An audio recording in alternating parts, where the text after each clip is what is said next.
Kita belajar tentang haji, naam, bersiri-siri, berkitab-kitab, tapi belum tentu kita boleh praktikkan fiqh dan tasawufnya.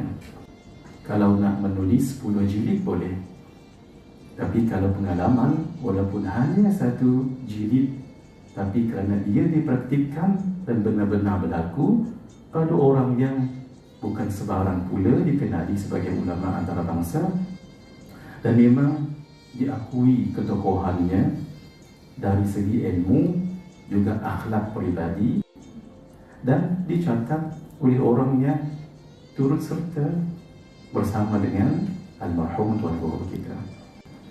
Nak tahu tentang manasik haji secara fiqah kitab ini. Yang terlebih daripada itu, apa falsafah pengorbanan dan faedah-faedah, hikmah-hikmah ada dalam kitab ini. Dia cukup. Kerana itu buku ini sangat istimewa bagi saya.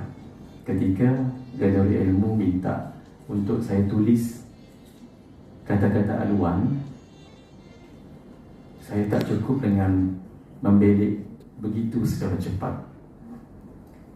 Saya baca kitab ini dalam bentuk manuskrip selepas asar sampai pukul 3 pagi, kerana setap every single word, every single line.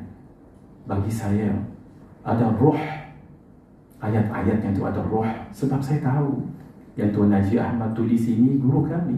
Maka buku ini tidak keterlaluan untuk saya katakan antara buku terbaik.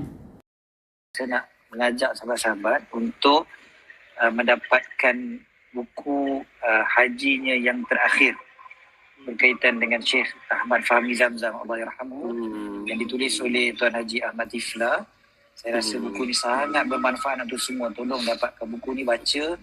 Fadil Ustaz Muhadir Haji Jol, guru kita, mengatakan bahawasanya bila beliau membaca buku ini sampai habis, beliau kata beliau rasa nak sangat dapat bersama dengan Tuan Guru Syekh Ahmad Fahmi di waktu tersebut. Jadi saya cadangkan sangat-sangat untuk sahabat-sahabat dapatkan buku hajinya yang terakhir berkaitan dengan perjalanan haji Tuan Guru kita Syekh Ahmad Fahmi Zamzam.